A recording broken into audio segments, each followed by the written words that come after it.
Assalamualaikum warahmatullahi wabarakatuh. Innal hamdalillah nasta'inuhu wa nastaghfiruhu wa nu'minu bihi wa natawakkalu alayhi wa na'udzu bihi min shururi anfusina min sayyiati a'malina.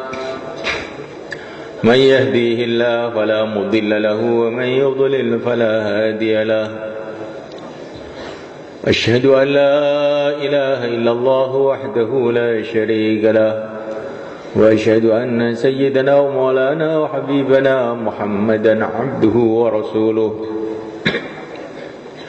اللهم صل وسلم وبارك عليه وعلى آله وأصحابه والتابعين لهم إلى يوم القيامة أما بعد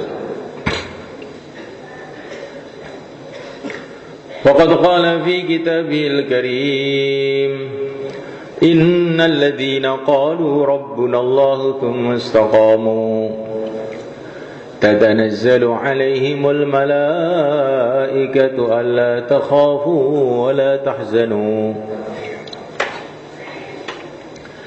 وأبشروا بالجنة التي كنتم توعدون نحن أولياؤكم في الحياة الدنيا وفي الآخرة ولكم فيها ما تشتهي أنفسكم ولكم فيها ما تدعون نزلا من غفور رحيم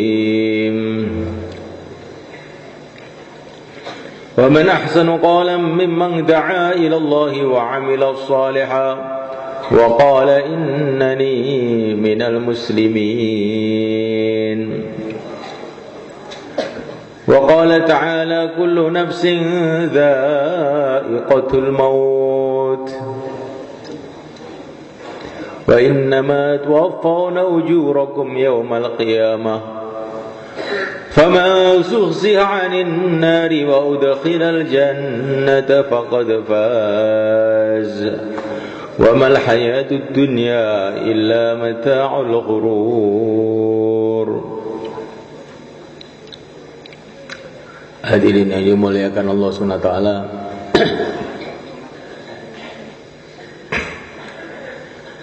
kita bersyukur atas nikmat terbesar yang Allah berikan kepada kita, yaitu nikmat iman dan Islam. Nikmat yang di dalamnya ada segala macam nikmat. Begitu nikmat iman dan Islam yang masuk dalam hati seseorang, maka dia hidup baik, mati pun baik.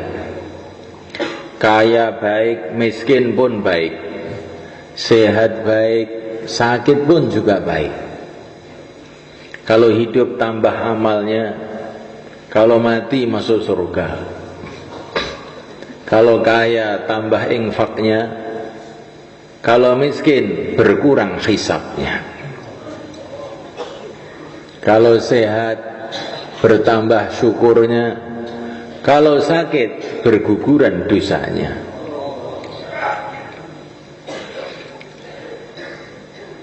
Nikmat imanlah nikmat yang terbesar yang Allah berikan kepada seseorang. Begitu orang itu ada nikmat iman dan Islam di dalam dirinya, saat itu juga, detik itu juga dia sudah beruntung, sangat beruntung. Sebaliknya semulaikan, tidak ada musibah yang lebih besar di dunia ini melebihi bila seseorang itu dicabut darinya nikmat iman dan Islam, atau tidak diberi sama sekali nikmat iman dan Islam. Kalau orang sudah tidak ada iman, tidak ada Islam, hidup adalah malapetaka, mati lebih malapetaka lagi. Hidup tambah dosanya, mati ke neraka. Entah dia ini seorang raja, atau rakyat biasa, ahli teknologi atau orang buta huruf, sama saja. Kalau tidak ada iman dan Islam dalam kehidupannya, berarti dia ini hidupnya itu hanya hidup nunggu panggilan ke neraka saja. Hidupnya hidup yang sangat mengerikan. Tapi bila ada iman dan Islam dari dalam diri seseorang, maka hidupnya itu adalah hidup yang sangat indah. Hidup dalam rangka menunggu panggilan surga. Semoga termasuk kita semua. Hadirin dimulakan Allah SWT. Kemudian Allah SWT telah memberikan kepada kita karunia yang besar lagi saat ini. Allah SWT tolong kita untuk sholat maghrib berjamaah. Satu perkara yang besar ini mereka. Sholat berjamaah di masjid ini bukan dihitung mulai sholatnya, dihitung mulai berangkatnya dari rumah, mulai persiapan-persiapannya. Maka yang berangkat awal pahalanya tambah banyak. Mulai dia pakai baju, mulai dia pakai sarung, mulai dia menyiapkan serandalnya, atau menyiapkan mobilnya, atau menyiapkan sepeda motornya, atau sepeda ontelnya, mulai dia bergerak menuju masjid, maka mulai dia mendapatkan pahala sholat. Belum sholat, tapi sudah dapat pahala sholat. Tapi bukan berarti saya sudah dapat pahala sholat terus nggak usah sholat, tidak begitu. Kayak Islam sejati itu di Caruban itu, pokoknya niat tok untuk ganjaran, wis nggak usah sholat, nggak oleh ngono kuwi. Kalau niat tapi tidak mau sholat, itu namanya bukan niat. Itu namanya bukan niat. Namanya niat itu kalau orang tuh usaha betul-betul untuk mengerjakan, itu namanya orang niat. Hadirin dimulakan Allah Ta'ala. Begitu kita duduk di masjid menunggu sholat, dapat pahala sholat lagi. Begitu kita sholat, selesai sholat, selagi belum berpindah dari tempat duduknya, masih dapat pahala sholat. Dan didoakan oleh para malaikat, Allahumma ighfir lahu, Allahumma arhamhu, ya Allah ampuni dia, sayangi dia. Masya Allah, ini karunia yang besar.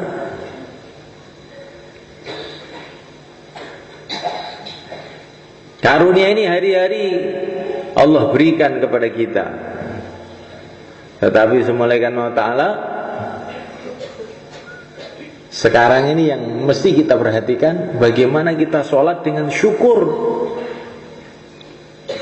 Bahwa kita ini harus memahami bahwa sholat ini perkara besar.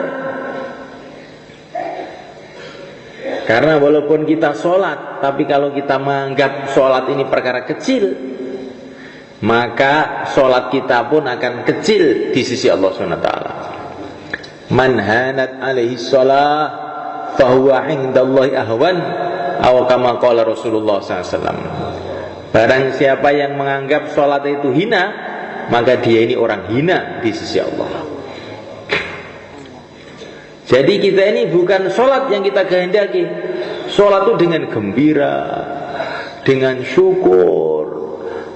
Bagaimana tidak syukur menghadap kepada pencipta alam semesta, penguasa bumi, penguasa langit, penguasa dunia, penguasa akhirat.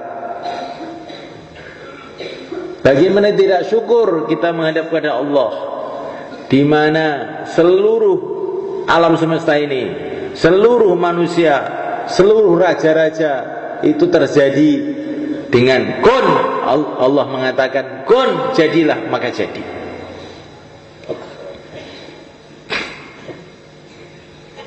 Nah, mulaikan Allah Ta'ala, bagaimana tidak syukur menghadap kepada Allah. Dialah penguasa dunia, penguasa akhirat, pencipta neraka, pencipta surga, pencipta segala-galanya, penguasa segala-galanya,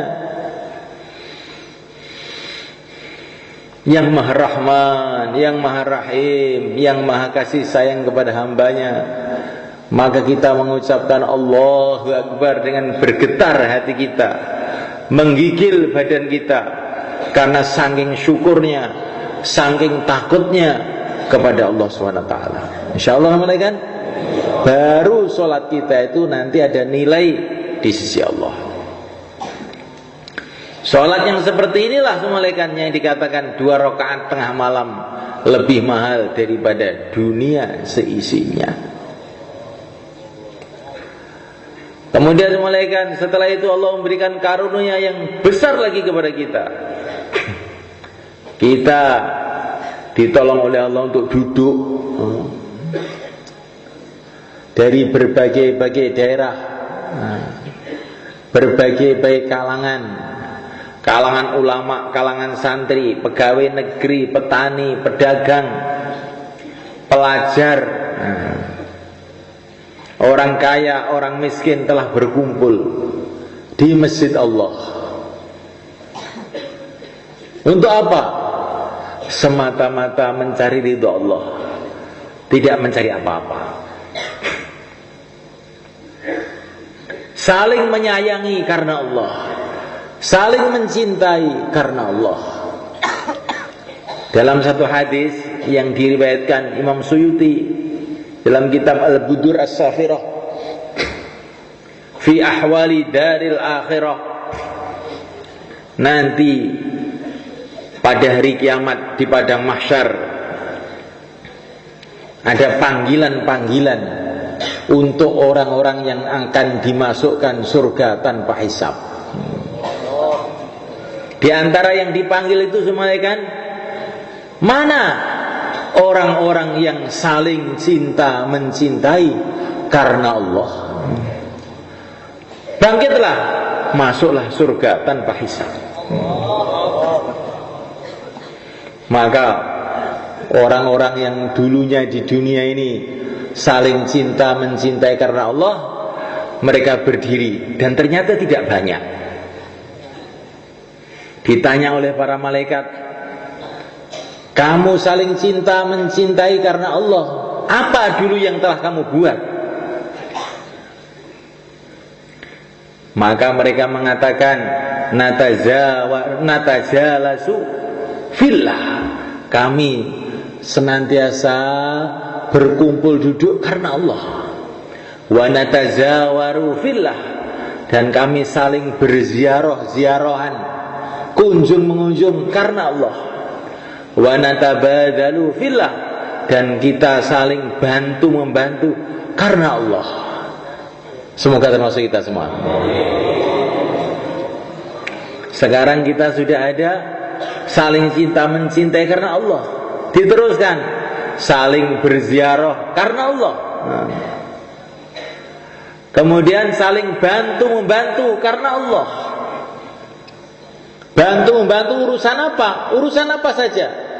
Tapi yang paling penting adalah bantu membantu urusan agama, semuanya. Bantu membantu urusan dunia juga bagus, tapi bantu membantu urusan agama lebih bagus lagi. Saya ini ada jamaah mau keluar 3 hari, baru 3 orang. Bagaimana kalau kamu bantu sehingga genap 10 orang begitu? Nah, insya Allah malaikat. Jamaah masjid kita ini baru 2 orang, imamnya dengan makmumnya saja. Bagaimana kalau kamu bantu biar pahalanya tambah banyak sehingga jadi 4 orang? Insya Allah malaikat. Natabadzalu fillah, saling bantu-membantu karena Allah. Saling bantu-membantu urusan apa saja kebaikan, bagus.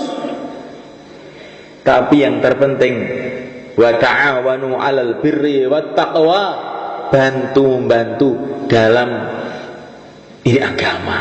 bagaimana agama ini hidup, bagaimana masjid itu hidup, bagaimana umat Islam kembali kepada agamanya. Kita saling bantu-membantu, insyaallah malaikat.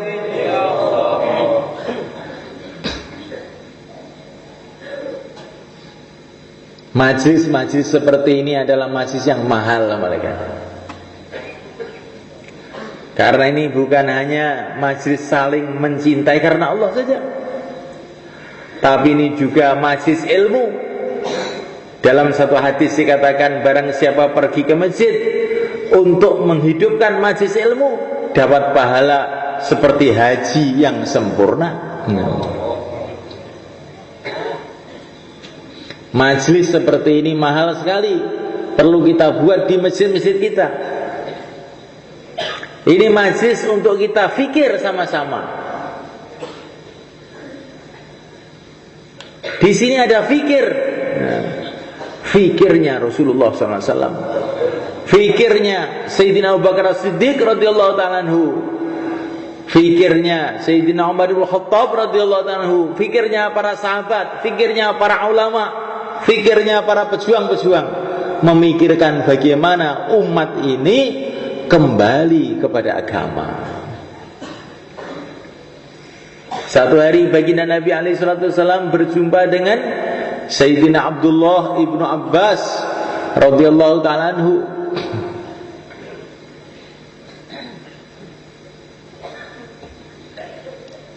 Maka baginda Nabi bertanya kepada Sayyidina Abdullah bin Abbas, apa yang sedang kamu pikirkan?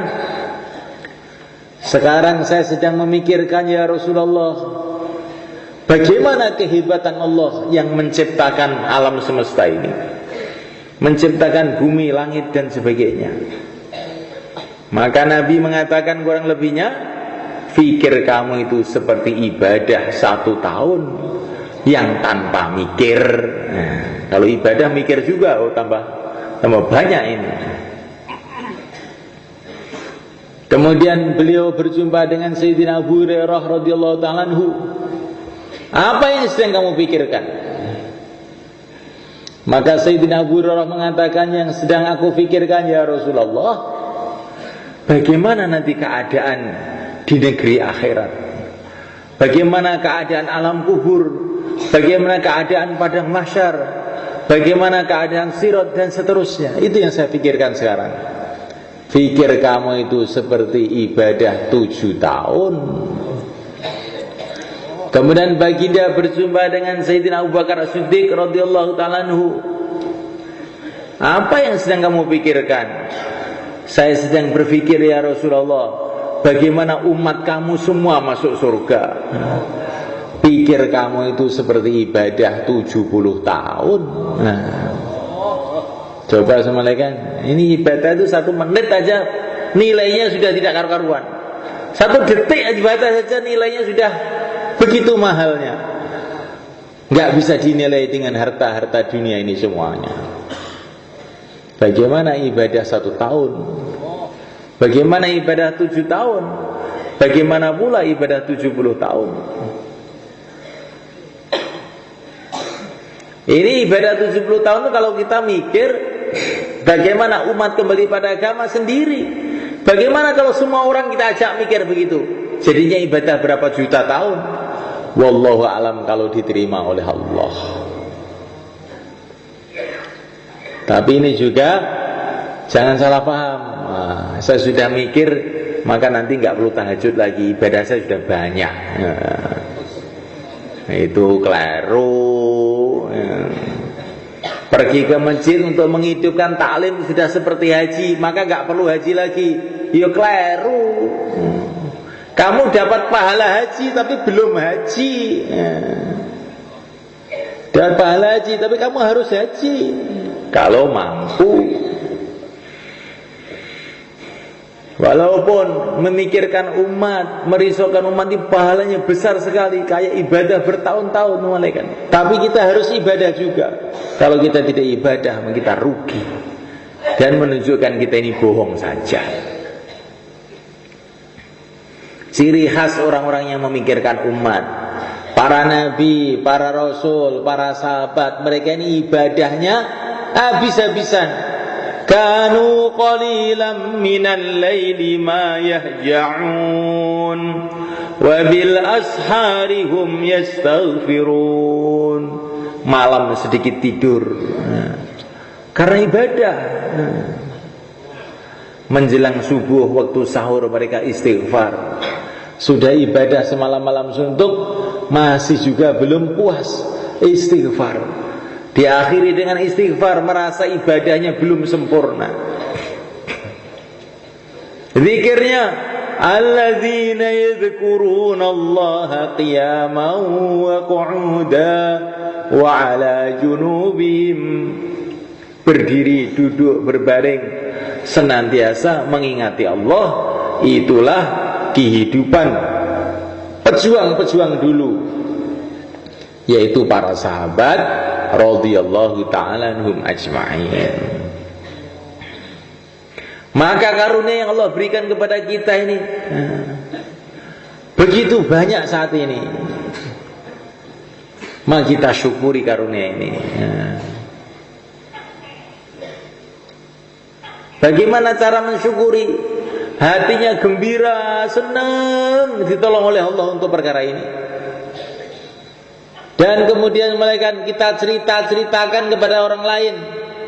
Wa amma bi ni'mati rabbika fahaddits. Nikmat-nikmat Tuhanmu ceritakan. Ini kalau menurut sastra Arab malaikat. Wa amma bi ni'mati rabbika itu maknanya hanya nikmat Tuhan kamu saja kamu ceritakan sama orang. Jadi nggak usah cerita yang menyedih-nyedihkan, yang nyumpek-nyumpeki, nggak usah ceritakan. Saya perut saya sakit, rasakno dhewe, rasa ngomong, rasakno dhewe ae. Minggu malah sing ngrungokne melok lara sisan. Jadi malaikat Allah Ta'ala, kecuali kalau pada dokter biar diobati lain lagi. Tapi kalau orang itu terbiasa atau mengeluh, kemana-mana mengeluh, itu nggak bagus malaikat. Perkataan yang paling tidak disukai oleh Allah adalah perkataan mengeluh, keluhan-keluhan, sambat. Wong senengane sambat. Allah nggak suka. Yang Allah suka itu cerita kebaikan-kebaikan. Ceritakan kepada orang lain. Wa amma bi ni'mati rabbika fahaddits. Malam ini kita betul-betul beruntung, Masya Allah. Ke masjid, sholat jamaah, pahalanya berlipat-lipat. Bikin majlis fikir, pahalanya berlipat-lipat. Berkumpul teman-teman karena Allah. Ini kalau terus-terus bisa-bisa masuk surga tanpa hisab. Kita hadir dalam majlis ilmu seperti pahala haji, Masya Allah. Alangkah besarnya karunia Allah kepada kita saat ini. Kemudian yang ketiga, bagaimana karunia yang besar ini kita tular-tularkan sama orang lain. Termasuk tandanya syukur itu kalau kita mau memikirkan orang lain. Kalau kita dikasih oleh Allah SWT beras, maka di antara syukurnya kita harus keluarkan zakatnya beras. Kalau kita dikasih oleh Allah harta, maka di antara syukurnya kita berikan kepada orang-orang yang memerlukan. Kalau Allah SWT memberikan kepada kita karunia agama, maka juga di antara syukurnya kita ngajak-ngajak orang kepada agama. Kita tular-tularkan agama ini kepada orang lain. Ini sebagai tanda bahwa kita syukur nikmat agama ini. Nah, mulaikan Allah Ta'ala, karena agama ini satu nikmat, dan agama ini juga amanat, titipan. Nikmat untuk kita dan titipan untuk umat. Dikatakan oleh para ulama, Agama itu ibaratnya kayak obat mujarab, yang siapa minum dia akan sehat selama-lamanya, yang tidak minum akan sakit selama-lamanya. Kemudian obat mujarab ini telah diberikan oleh Allah kepada Rasulullah SAW. Ini obat untuk umatmu. Kemudian Rasulullah telah memberikan obat ini kepada para sahabat. Kilo tak titipi obat iki pehno wong-wong sing bodho lara. Sing ngombe iki waras selawase, sing ora ngombe cilaka selawase. Maka para sahabat telah membagi-bagikan obat ini kepada semua orang yang mereka mampu bagi. Telah dibagi-bagikan ke timur, ke barat, ke utara, ke selatan. Kemudian para sahabat telah memberikan obat ini kepada generasi setelahnya, namanya para tabi'in. Terus generasi setelahnya, sampai akhirnya kepada kita. Kita ini dapat titipan dari Rasulullah, obat mujarab itu. Sedangkan umat ini berjuta-juta, bermiliar-miliar umat dalam keadaan sakit keras. Mereka menghadapi malapetaka kekal abadi. Obatnya yang bawa kita. Terus kita ini tidak mau memberikan. Bahkan obat itu dikleler-klelerkan, nggak kita rawat.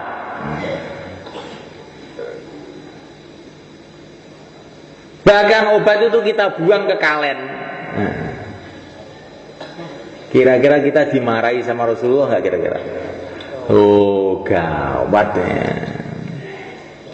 Jadi kalau kita ini nggak mau menyebarkan agama, ngajak-ajak orang kepada agama, sedangkan Allah telah memberikan kita agama ini, maka sama juga kita ini dititipi obat, suruh memberikan orang sakit, yang sakitnya ini berat, obatnya di tangan kamu, malah kamu saku sampai obatnya bosok di saku kamu.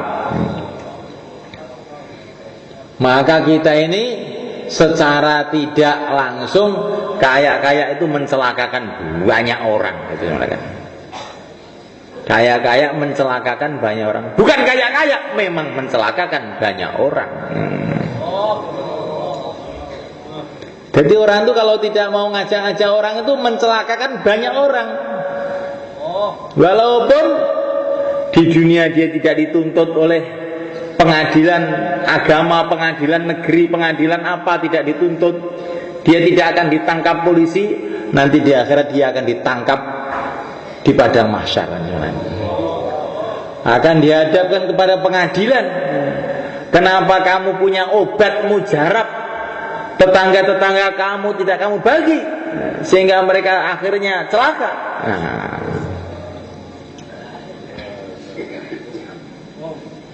Ini ada dua jalan.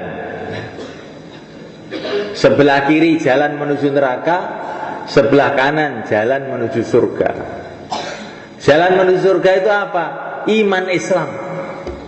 Jalan menuju neraka itu apa? Yang selain itu. Lah kita tahu iman Islam itu tahu. Jalan menuju surga itu kita tahu. Banyak orang tidak tahu, sehingga dia berbondong-bondong menuju jalan neraka ini. Kita diam saja. Kira-kira kita salah apa enggak mereka?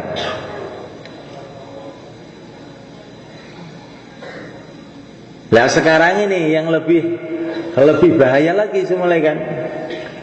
Banyak orang yang sudah tahu iman Islam itu, tapi tetap dia juga jalan menuju neraka. Karena kelalaiannya, karena suasana-suasana yang buruk, karena keteledorannya, karena tidak mau berpikir, sehingga mereka walaupun sudah tahu iman Islam, tapi mereka tetap menggebu-gebu ke jalan yang bahaya menuju neraka. Lah orang yang tahu diam aja. Maka orang yang tahu ini, maka nanti kalau dia hati-hati, dia tidak mikir betul-betul, ini dapat bagian dosanya. Al-Imam Al-Ghazali rahimahullah dalam kitab Ihya beliau mengatakan, kalau ada orang yang tidak tahu satu masalah agama, tempatnya di pojok dunia sana, dan kamu tahu dan kamu tidak berbuat apa-apa, mengirim orang ke sana atau kamu sendiri berusaha ke sana, kamu tidak buat apa-apa sama sekali, maka kamu dapat bagian dosanya. Ada orang tidak tahu satu masalah agama, dia hiak sama kan? Tempatnya di pojok jagat sana. Kamu tahu, kamu tidak berbuat apa-apa. Sama sekali kamu nggak ada kerisauan, nggak ada keprihatinan, nggak ngirim orang, kamu sendiri juga nggak mau ke sana. Nah, kamu dapat bagian dosanya. Coba semalaikan ini. Ini kefahamannya Imam Al-Ghazali, bukan sembarangan orang ini semalaikan. Maka perlu kita ini merenung, berpikir. Imam Al-Ghazali ini hidup tahun 500 semalaikan, 1000 tahun yang lalu. Beliau mengatakan zaman ini saking banyaknya maksiat, maka zaman ini orang duduk di rumah itu, duduk saja sudah dosa. Karena saking banyaknya maksiat, tidak ada orang yang memikirkan. Duduk aja di rumah itu sudah dosa. Ini malaikat Allah Ta'ala. Tapi semalaikat, kalau kita memikirkan umat, bentuk jamaah-jamaah untuk memikirkan umat, untuk menghidupkan masjid, bergerak ke sana, gerak ke sini, akhirnya kecapean. Setelah kecapean duduk di rumah, jamaah bergerak, kita duduk di rumah, duduk saja dapat pahalanya. Masya Allah. Insya Allah malaikat. Mati pun kita berdapat pahala terus. Ini yang ingin kita bentuk sekarang ini semua malaikat. Bagaimana umat ini kemudian menjadi orang-orang yang beruntung, yaitu dengan cara umat ini juga memikirkan orang lain. Dimulai kita ini di masjid kita masing-masing, carilah teman malaikat untuk runtang-runtung mikirnya agama. Nah, coba kita lihat orang-orang dunia itu runtang-runtung pergi bersama ke sana kemari untuk cari duit, untuk cari apa, untuk main-main, untuk apa. Nah, coba sekarang kita bentuk di masjid-masjid kita ini teman-teman, 1 orang, 2 orang pertama kali, untuk sama-sama memikirkan agama di kampung itu. Insya Allah malaikat. Seperti yang mulia Nabi Agung Muhammad SAW, beliau punya 2 teman yang gak pernah berpisah, yaitu Sayyidina Abu Bakar, Sayyidina Umar, yang dikenal Wazirail Mustafa, 2 pembantu Nabi. Nabi pergi kemana saja, 2 orang ini mesti ikut. Pergi bareng, pulang bareng, sampai akhirnya pun kuburnya bareng 3 orang ini. Kalau kita pergi ke Masjid Nabawi, maka di sana ada makamnya yang mulia Nabi Agung sallallahu alaihi wasallam. Di sebelahnya Sayyidina Abu Bakar As-Siddiq radhiyallahu ta'ala anhu. Di sebelahnya Sayyidina Umar bin Khattab radhiyallahu ta'ala anhu.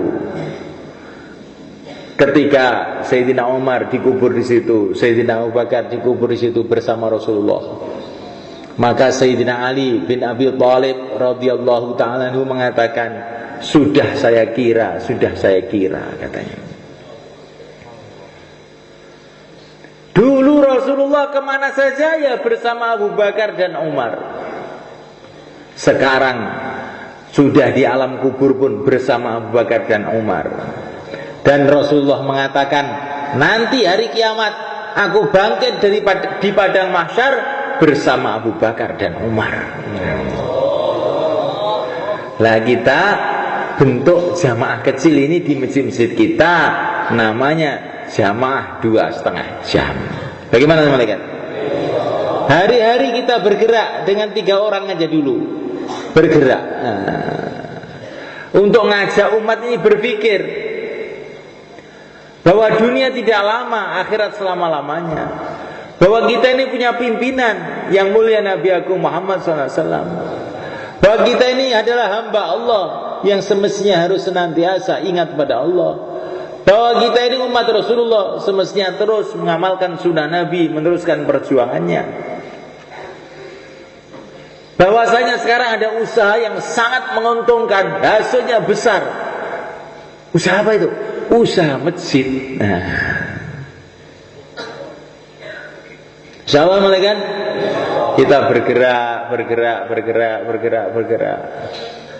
Lama-lama nanti bukan 1 jamaah, 2 jamaah, 3 jamaah, 4 jamaah. Lama-lama jamaah 2,5 jam menjadi jamaah 3 hari.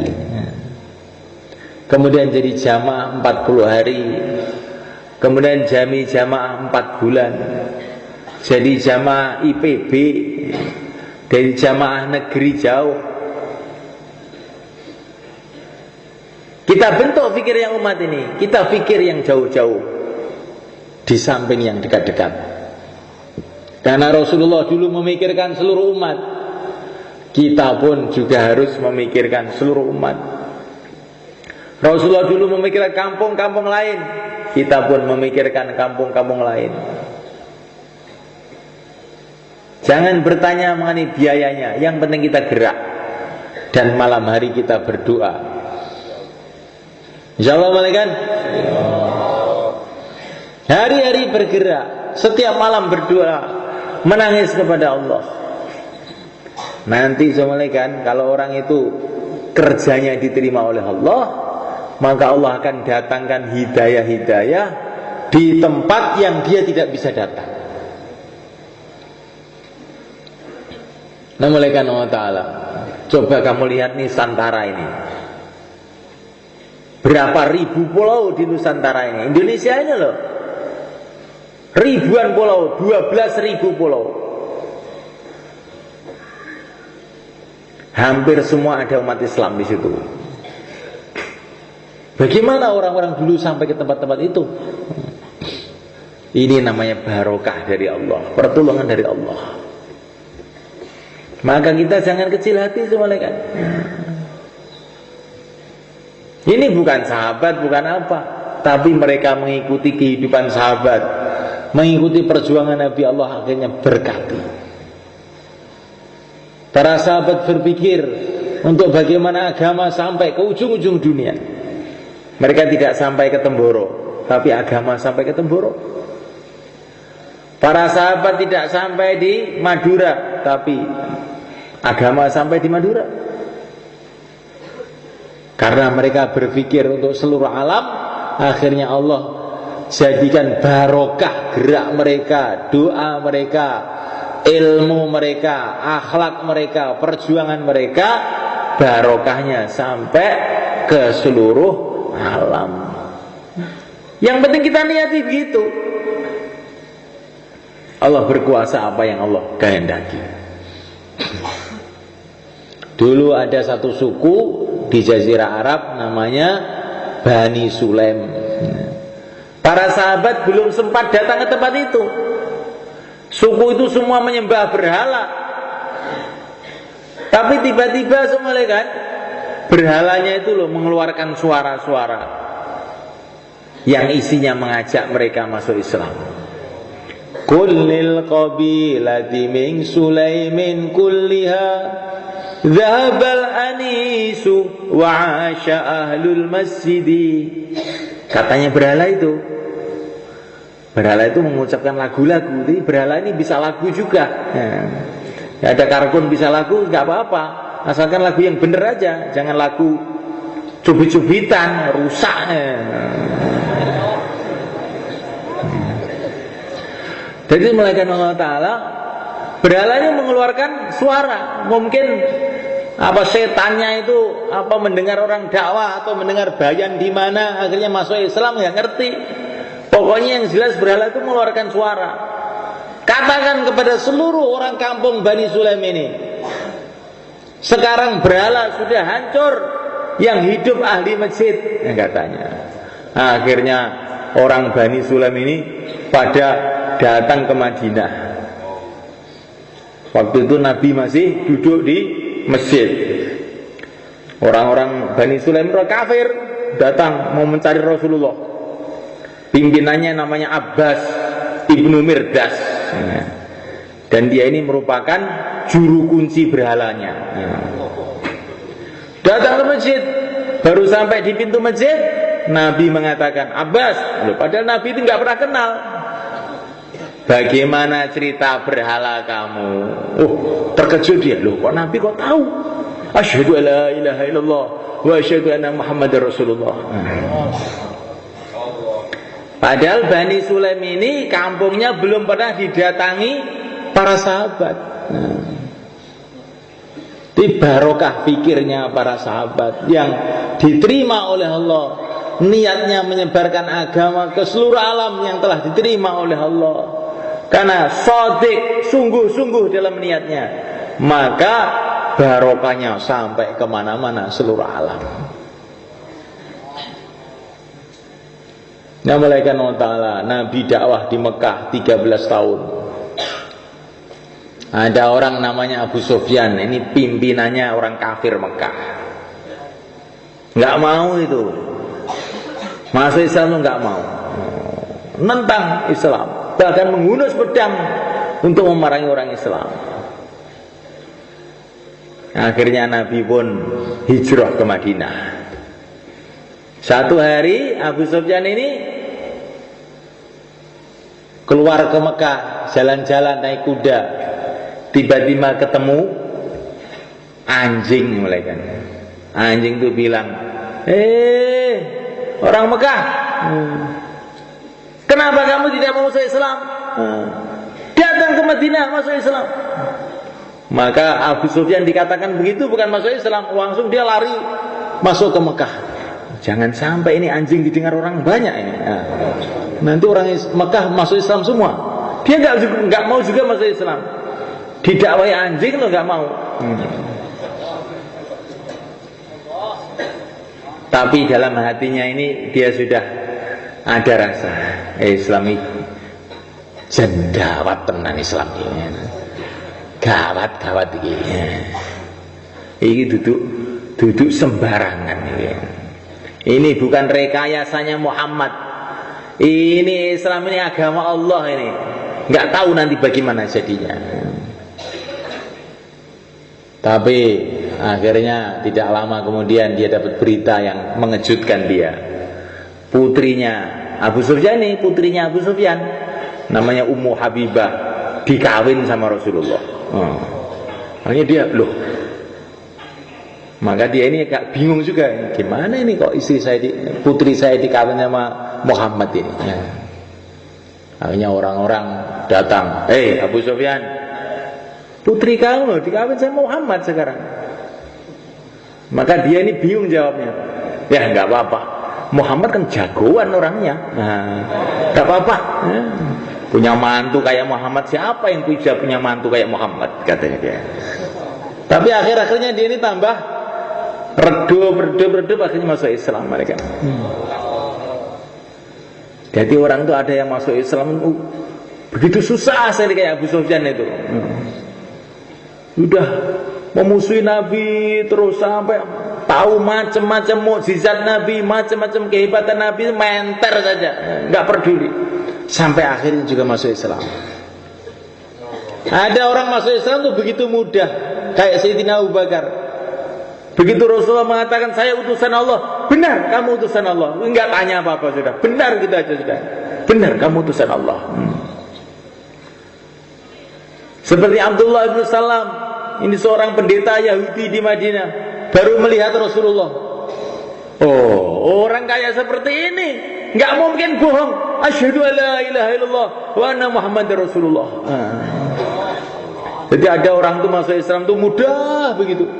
Ada juga yang berliku-liku sampai tua-tuanya akhirnya masuk Islam juga.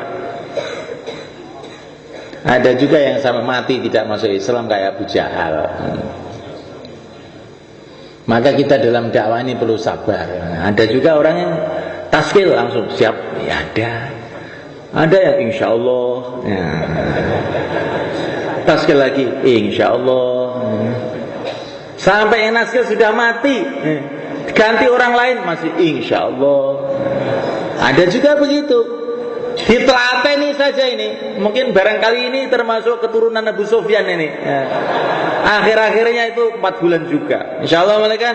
Nah, begitu. Jangan putus asa. Ini orang ini susah Pak, sulit. Oh, Abu Sufyan lebih sulit lagi. Dia bukan insya Allah gitu. Hunus pedang. Nah, kalau tidak apa ini hunus pedang. Ayo perang. Nah, tapi akhir-akhirnya itu malah berjuang habis-habisan dan mati di Syam fisabilillah. Jadi semulaikan Allah Ta'ala, kita sabar insyaallah malaikat. Kenapa Allah bikin begitu? Supaya kita ini tahu bahwa surga itu mahal malaikat. Surga itu mahal malaikat. Kita ingin mendapatkan istana-istana di surga, ingin bersanding dengan Rasulullah SAW di surga, ingin dapat kemuliaan selama-lamanya, gratis? Oh tidak, mahal ini. Hanya orang-orang yang memang nekat saja yang dapat. Nah, kan? Kalau orang yang tidak nekat, maka ditertawakan oleh para malaikat nanti semacam. Ibaratnya seperti orang pergi ke toko mobil Mercedes, bawa uang 5 rupiah. Ini bang 5 rupiah, 5 rupiah loh ini. Ini 5 rupiah ini Mbak. Ini apa? Untuk beli pentilnya pun nggak cukup. Untuk pentilnya aja nggak cukup. Oh saya punya 50.000 pentilnya juga belum cukup. Lapnya aja nggak boleh itu Mercedes. Harganya 500.000 lapnya saja. Nah, malaikat, bagaimana kalau kita ini ingin surga, kemudian tidak mau kurban apa-apa? Dan perasaan kita sudah korban banyak. Perasaan kita sudah korban banyak. Ya yang ingin kamu beli itu apa? Yang ingin kamu beli itu apa? Yang ingin kamu beli itu adalah surga. Kau korban sedikit itu apa ya dapat? Maka kita perlu niat korban habis-habisan untuk mendapatkan itu. Insya Allah malaikat. Sekarang tidak usah habis-habisan. Latihan dulu. Korban pertama ini mau kita keluarkan jamaah 1 tahun. Para ustadz dipersilakan berdiri. Yang akan keluar 1 tahun cash besok berdiri.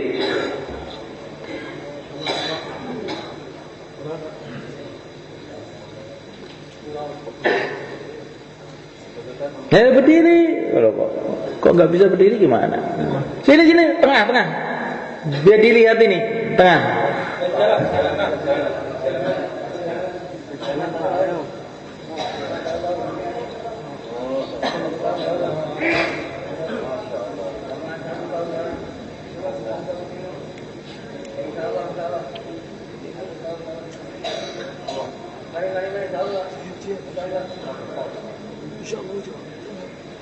Kemudian yang mau keluar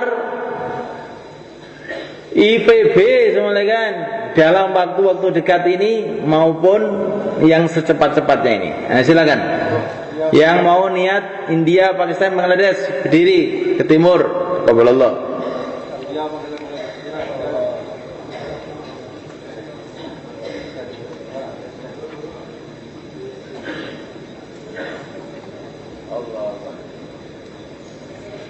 Kemudian jamaah-jamaah dari halakoh-halakoh yang sudah terbentuk mau keluar negeri jauh. Nah, jamaah-jamaah dari halakoh yang sudah terbentuk mau keluar negeri jauh, silakan berdiri ke belakang juga.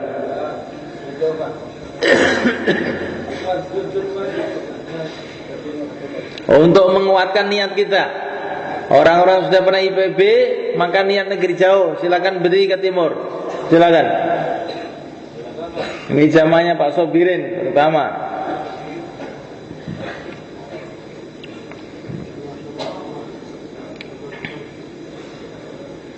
Katanya orang-orang tua kita, untuk bisa kita keluar seluruh dunia, caranya bagaimana?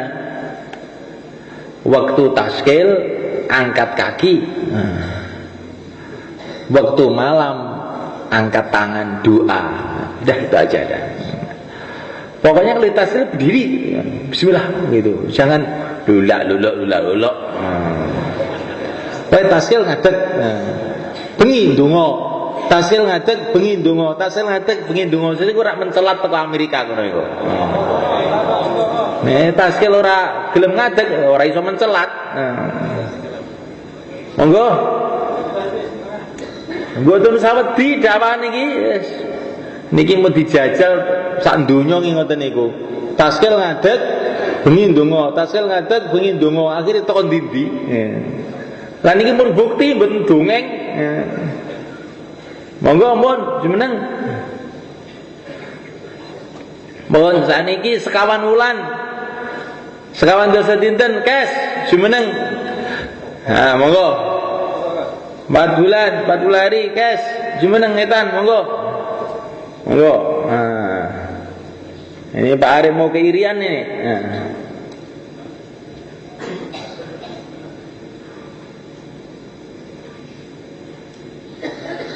Tengirian niku Pak, enten negara jenenge Nabire. Biyene akeh wong Islam. Saniki rada merosot sangat. Kathah tiyang Arab Pak. Kathah tiyang Arab wis ora ngerti agama blas. Lah wingi dikirim jamaah mriko, akhire tiang-tiange sami mriki njaluk jamaah malih. Tiang mriko mau nyiapi kapal kangge niku saka pulau-pulau ngoten niku. Lah niki nek kita mikirne daerah sing mboten ten sing mikirne ngoten niku, ganjarane kathah, Pak. Monggo, jen malih 4 bulan, 40 hari, silakan. 4 bulan, 40 hari. Tambah masa, sisa masa, 4 bulan, 40 hari, berapa hari saja, silakan ke timur.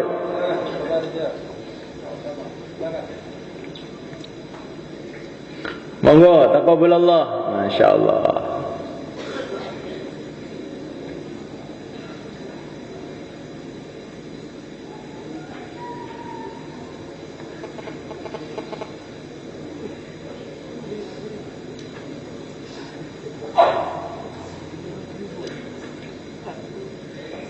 Nek kita ning medal lewat darat dihitung medal pisan.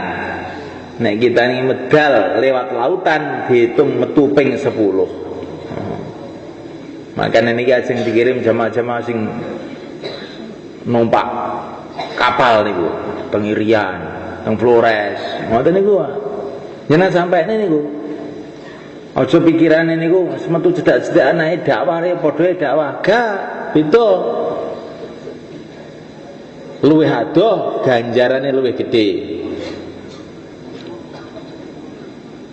Dalam satu hadis mabhumnya dikatakan, kalau orang itu keluar jalan Allah, kalau dia mati, maka semulaikan akan diukur oleh malaikat jarak antara dia dengan rumahnya. Tambah jauh, nanti pahalanya tambah besar. Jadi lain malaikat. Keluar itu tambah jauh tambah bagus.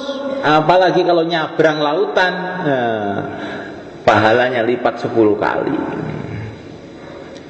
Insyaallah malaikat kita pikirkan malaikat. Saniki kalih khalaqoe kiambak-kiambak dipikirne kados pundi saged bentuk jamaah-jamaah 4 bulan 40 hari per masjid. Bentuk jamaah niku mboten per halaqah, per masjid. Lah mungkin yang mboten terbentuk sawek kali masjid, 3 masjid, sekawan masjid, tapi pikirannya awake dhewe niki badhe bentuk jamaah per masjid. Mula kalih tiang-tiang sepuh kita dipun saranaken nek dugi enten markas niki malam Jumat ngeten niki nggih per masjid. Masjid Syafi'iyah nggawa kendil dhewe, nggawa alat khidmat kiambak, iktikaf mriki. Masjid Al-Huda sak jamaah masjid dugi mriki iktikaf sareng-sareng. Nah, dados kita ini biasa bentuk jamaah per masjid. Insyaallah manjaten. Niku masjid Madinah zaman Kanjeng Nabi niku pinten jumlahe? Markase setunggal, mahalah-mahalah ini mboten lepat 8 napa 9 ngoten. Tapi niku saged ngirim dugi pundi-pundi niku, masyaallah mboten karuan kathah. Ya kita yang ngoten. Dos pundi ndamel jamaah per masjid.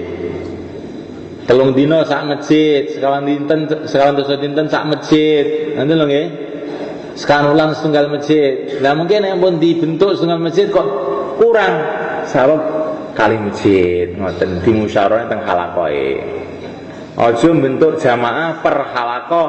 Ndadekne mboten mikire masjid akhire.